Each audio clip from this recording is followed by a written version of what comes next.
సుమన్ టీవీలో మీ business promotions కోసం ఈ కింది నెంబర్ను సంప్రదించగలరు.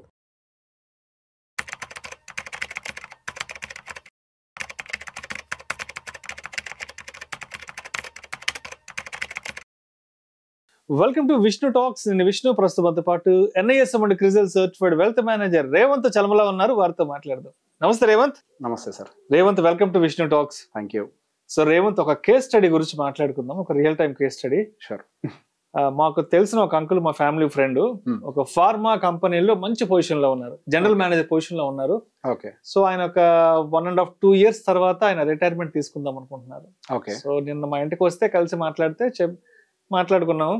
సో ఏంటి అంకుల్, అంటే రిటైర్మెంట్ తర్వాత ఏమైనా ప్లాన్స్ ఉన్నా ఏంటి అన్నప్పుడు ఆయన చెప్పారు, ఏం లేదు విష్ణు, నాకు ఒక 50 lakhs వరకు వస్తుంది. అంటే ఆ కంపెనీలో చాలా ఏళ్ళ నుంచి పనిచేస్తున్నాను. ఒక 50 లక్షల వరకు నాకు అమౌంట్ వస్తుంది. నేను దాచిపెట్టుకున్న డబ్బులు అన్నీ కూడా ఒక 50 లక్షల వరకు ఉన్నాయి. సో అవి తీసుకెళ్లి మ్యూచువల్ ఫండ్స్ లో ఇన్వెస్ట్ చేసేస్తాను. సో SWP యాక్టివేట్ చేసుకుంటాను. సో రూపాయి వడ్డీ చొప్పున 12%, నెలకు ఒక 50,000 రూపాయల వరకు నేను SWP పెట్టుకుని డ్రా చేసుకుని ఖర్చులు పెట్టుకుంటాను. హ్యాపీగా మనవాళ్ళతో హ్యాపీగా టైం స్పెండ్ చేద్దాం అనుకుంటున్నాను అని చెప్పారు. సో మరి ఇప్పుడు ఆయన తీసుకున్న డెసిషన్ అనేది అది అంటే కరెక్ట్ అంటారంటే ఓకేనా అది? సో SWP అనేది చాలా మందికి ఒక ప్రోడక్ట్ అయిపోయింది. సో బేసిక్ SWP అంటే ఏంటి? అదొక ట్రాన్సాక్షన్ విధానం అంతే. డబ్బులు డబ్బులు వెనక్కి తీసుకునే మోడ్ అంతే విత్డ్రా చేసుకోవడం. ఎగ్జాక్ట్లీ. ఇప్పుడు SIP అంటే ఏంటి? మంత్లీ మనం పెట్టేది. SWP అంటే ఏంటి? పెట్టిందని మంత్లీ బయటికి తీసేది. అంతే. జస్ట్ మనం అక్కడ ట్రాన్సాక్షన్ యాక్టివేట్ చేస్తాం. ఈవెన్ FD లో కూడా ఉంటుంది కదా అదే ఆప్షన్. ఇంట్రెస్ట్ పే అవుటా లేకపోతే అక్యుములేట్ అవుతూ పోవాలా అని. In the same way SWP అనేది జస్ట్ ఒక ప్రోడక్ట్ మాత్రమే. ఫైనల్ గా మనం యూజ్ చేసే టూల్ ఏంటి? Mutual fund. ఓకే. సో ఈ మ్యూచువల్ ఫండ్ అనేది దేనికి డైరెక్ట్ ప్రోడక్ట్? స్టాక్ మార్కెట్ కి ఇది ఒక డైరెక్ట్ ప్రోడక్ట్.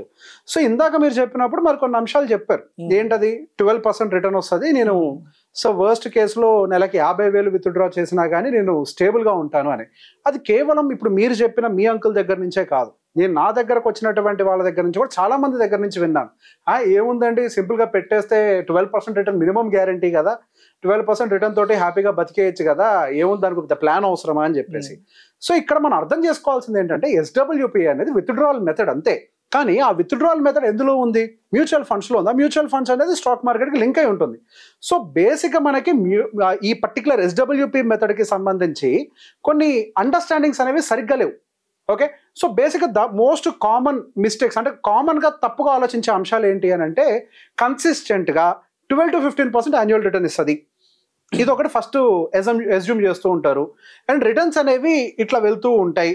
అండ్ దాంతో పాటుగా ఒక గ్యారెంటీడ్ ఇన్కమ్ లాగా వస్తూ ఉంటుంది. సో నిజంగా మ్యూచువల్ ఫండ్స్ లో ఇట్లా లీనియర్ గ్రోత్ కానీ గ్యారెంటీడ్ ఇన్కమ్ కానీ పాసిబుల్ అవుతుందా? ఖచ్చితంగా ప్రతిసారి 12-15% రిటర్న్ అనేది మార్కెట్లో సాధ్యం అవుతుందా? సో బేసిక్ ఇవన్నీ కూడా దీన్ని ఏమంటామనంటే మనము రీసెన్సీ బయాస్ అని అంటాం. ఈవెన్ మనకి MFD ఎగ్జామ్ రాసేటప్పుడు కూడా సిలబస్ రాసి ఉంచుతారు. సహజంగా క్లయింట్స్ బిహేవియర్ ఇలా ఉంటుంది రీసెన్సీ బయాస్ తోటి. వాళ్ళు రీసెంట్ గా జరిగిన దాన్ని చూసి ఇక మీదట కూడా అదే విధానంలో మార్కెట్ అనేది రిపీట్ అవుతుంది అని చెప్పేసి అనుకుంటారు. ఇది రీసెన్సీ బయాస్. ఇన్ జనరల్ గా ఈ విధానంలో మిస్టేక్స్ చేస్తారు అని చెప్పేసి మ్యూచువల్ ఫండ్ డిస్ట్రిబ్యూటర్స్ ఎగ్జామ్ లో కానీ వీటన్నిటిలో క్వశ్చన్స్ అడుగుతారు, ఏ విధానంలో మిస్టేక్స్ చేస్తారని. అంటే అది ఆ పద్ధతిలో సిలబస్ లో ఉంది అని అంటే ఖచ్చితంగా అది మిస్టేక్ చేస్తున్నారు అనే కదా. ఇన్వెస్టర్ సైకాలజీ ఈ విధానంలో మిస్టేక్ చేస్తున్నారు. కానీ ఇక్కడ మనం అబ్జర్వ్ చేసుకోవాల్సిన విషయం ఏంటి అని అంటే, సో రియాలిటీ ఆఫ్ ఇన్వెస్ట్మెంట్స్ గురించి మనం కొంచెం తెలుసుకోవాలి. అసలు ఈ ఇన్వెస్ట్మెంట్ టూల్ గురించి కొన్ని రియాలిటీస్ తెలుసుకోవాల్సిన అవసరం ఉంది. ఎస్, నిజమే. వెన్ కంపేర్ టు FDs కానీ అదర్ ఇన్స్ట్రుమెంట్స్ తో కంపేర్ చేస్తే మ్యూచువల్ ఫండ్స్ అనేది కంపారిటివ్లీ కొంత హై రిటర్న్స్ ఇవ్వడానికి దానికి పాసిబిలిటీ అయితే ఉంది. కానీ ఇక్కడ గుర్తుపెట్టుకోవాల్సింది ఏంటి, మనకి ఇది మార్కెట్ సైకిల్స్ కి లోబడి ఉంటుంది. బుల్, బియర్, కన్సాలిడేషన్ వీటన్నిటికీ కూడా మనకి అది లోబడి ఉంటుంది. దాంతో పాటుగా ఎకనామిక్ యాక్టివిటీ మీద ఎక్కువగా డిపెండ్ అయి ఉంటుంది. అండ్ దాంతో పాటుగా మనకి అదొక consistent return year on year ఇస్తుంది అనడానికి కూడా గ్యారంటీ లేదు. సో బేసిక్గా ఈ రియాలిటీని మనం కొంతవరకు అర్థం చేసుకుంటూ మార్కెట్లో మనకి ఎప్పుడు కూడా ఇది లీనియర్ బిహేవియర్, అంటే ఇట్లా కన్సిస్టెంట్గా ఇదే విధానంలో ఉంటుందంటానికి లేదు. మనం ఆన్లైన్లో ఓపెన్ చేసి ఏమైనా క్యాలిక్యులేటర్స్ కొట్టినప్పుడు సహజంగా ఆన్లైన్ క్యాలిక్యులేటర్స్ ఏం చేస్తూ ఉంటాయి, ఒక లీనియర్ బిహేవియర్ని మాత్రమే చూస్తూ ఉంటాయి. అంటే ఇట్లా కన్సిస్టెంట్గా రిటర్న్స్ వస్తూ ఉంటాయి అని. కానీ బిట్వీన్ ఎక్కడి నుంచి, ఫర్ ఎగ్జాంపుల్ ఇప్పుడు 2025లో మొదలు పెట్టారు, ఆయనకు 2055 వరకు ఇంకా నెక్స్ట్ 30 years కి ప్లాన్ ఉందనుకోండి, అక్కడ లీనియర్ బిహేవియర్ మాత్రమే ఉండదు. అక్కడ మధ్యలో స్పైక్స్ ఉంటాయి, మార్కెట్ స్టాగ్నెంటేషన్ ఉంటుంది, మార్కెట్ కరెక్షన్ పీరియడ్ ఉంటుంది. సో బేసిక్గా ఈ విధానంలో మార్కెట్ అనేది మూవ్ అవుతూ ఉంటుంది కానీ లీనియర్గా ఉండదు. సో ఎప్పుడైనా మనం చరిత్రను గమనించినప్పుడు 1992 అనుకుంటా, 1992 వరకు కూడా మంచి స్పైక్ ఇన్ మార్కెట్ అనేది జరిగింది. ఆఫ్టర్ 1992 దగ్గర నుంచి మనకి 2020 వరకు మార్కెట్స్ అనేవి పెద్ద ఎత్తున హ్యూజ్ రిటర్న్స్ అంటూ డెలివర్ చేయలేదు. ఇంతకుముందు కూడా నేను చాలాసార్లు చెప్పాను, సహజంగా ఈ సడన్ స్పైక్ రిటర్న్ అనేది 20 ఏళ్లకు ఎప్పుడుకో ఒక్కసారి జరుగుతూ ఉంటుంది. 2020 తర్వాత ఇప్పుడు మళ్ళీ ఒక రిటర్న్ అనేది జరిగింది. మనం క్యాలిక్యులేటర్స్ యూజ్ చేసేటప్పుడు కొంతమంది ఏం చూపిస్తారు, సిన్స్ ఇన్సెప్షన్ అని చెప్పి 1970 డేటా, ఎప్పుడు పాత అన్ని కూడా తీసి చూపిస్తూ ఉంటారు. సో బేసిక్గా అంతకుముందు ఒక బుల్ రన్ వచ్చింది, 1990 తర్వాత దగ్గర నుంచి మళ్ళీ బుల్ రన్స్ ఆగిపోయినాయి.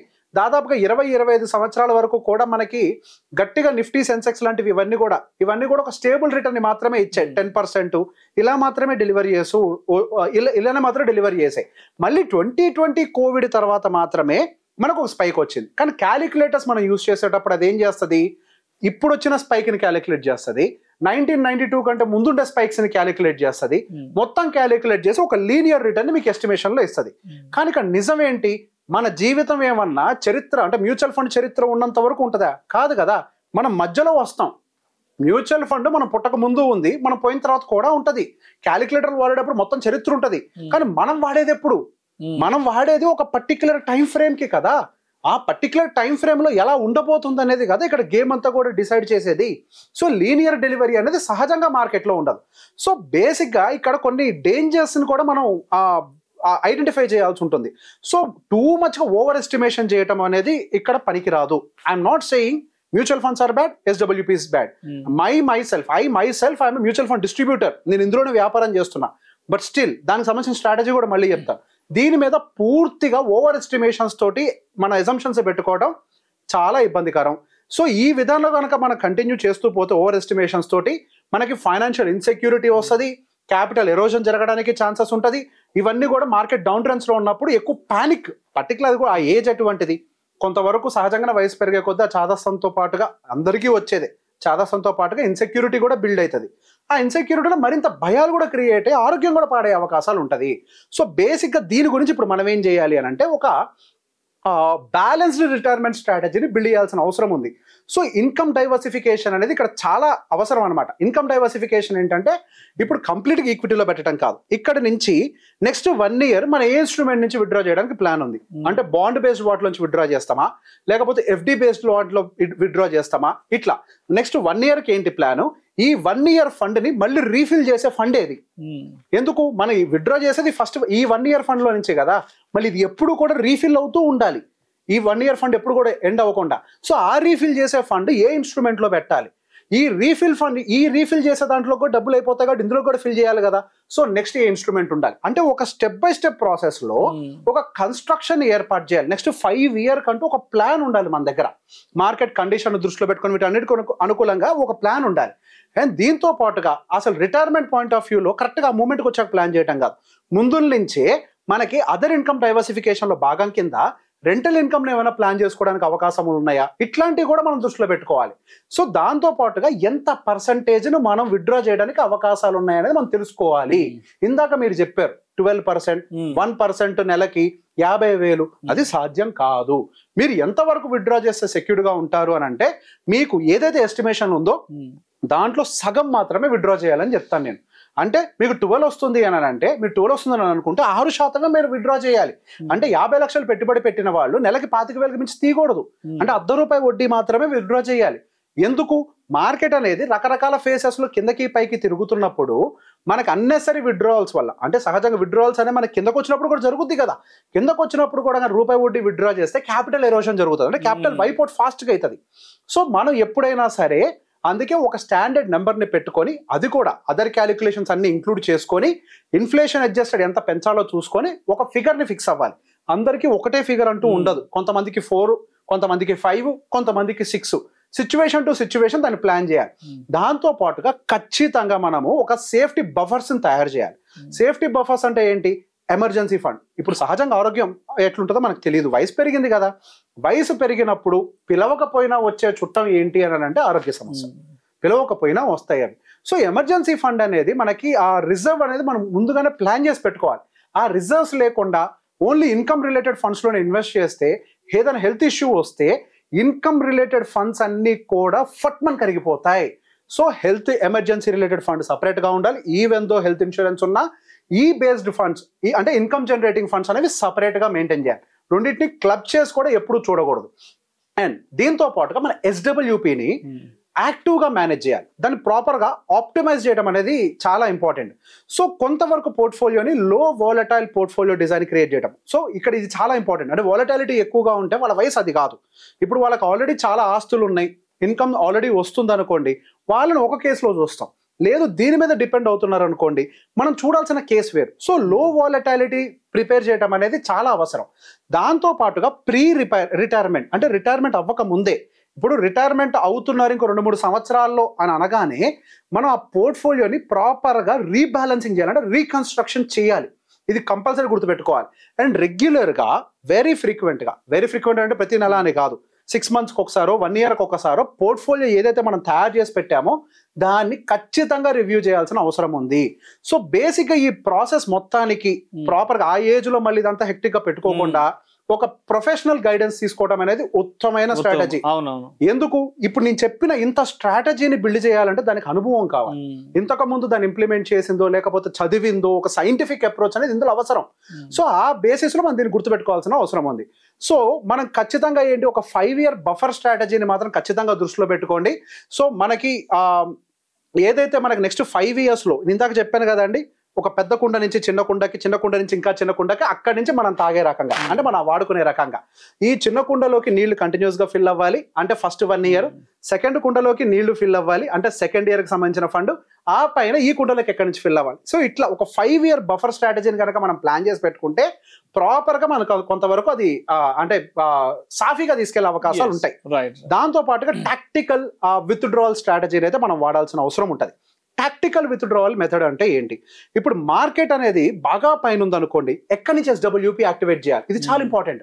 నేను గుండు గుత్తా కింద ఇట్లా యాక్టివేట్ చేసేస్తా ఫండ్స్ నుంచి అంటే కుదరదు. మార్కెట్ పైన ఉంది, అప్పుడు ఎక్కడి నుంచి యాక్టివేట్ చేయాలి, మార్కెట్ కింద ఉంది, అప్పుడు ఎక్కడి నుంచి యాక్టివేట్ చేయాలి, ఏ టైంలో డెప్ట్ బేస్ ఫండ్స్ వాడాలి, ఏ టైంలో ఈక్విటీ బేస్ ఫండ్స్ వాడాలి, ఏ టైంలో మళ్ళీ ఈక్విటీ నుంచి డెప్ట్లోకి షిఫ్ట్ చేసి రిజర్వ్స్ని మెయింటైన్ చేయాలి. సో నేను యాక్చువల్గా చెప్పాలి అని అంటే ద మోస్ట్ డిఫికల్ట్ ఏంటి అని అంటే రిటైరీస్ ఎస్డబ్ల్యూపీని ప్లాన్ చేయడం చాలా కష్టమైన పని మార్కెట్లో. అంటే ఒక నార్మల్ పర్సన్కి ఒక పోర్ట్ఫోలియోని కన్స్ట్రక్ట్ చేసిన దానికంటే ఒక రిటైర్ అవుతున్న వ్యక్తికి పోర్ట్ఫోలియోని కన్స్ట్రక్ట్ చేయడం మోస్ట్ డిఫికల్ట్ ఛాలెంజ్గా నేను అనుకుంటూ ఉంటాను. ఎందుకు? దానికి చాలా హోంవర్క్ చేయాలి. ఎక్కడి నుంచి ఎక్కడికి రాబోతుంది అనేది ప్రతి ఒక్క ప్లాన్ని ప్రిపేర్ చేసి పెట్టాలి. ఎక్కడ ఫెయిల్ అయినా మన ఫ్యూచర్ మొత్తం డిస్ట్రాయ్ అయిపోతుంది. కాబట్టి ప్రతి ఒక్క దాన్ని ఒక పద్ధతిలో సిస్టమాటిక్ వేలో కనుక ప్లాన్ చేస్తే, yes, mutual fund is a beautiful product. SWP will give you income, but it has to be planned. Thank you so much, Revant. Most welcome.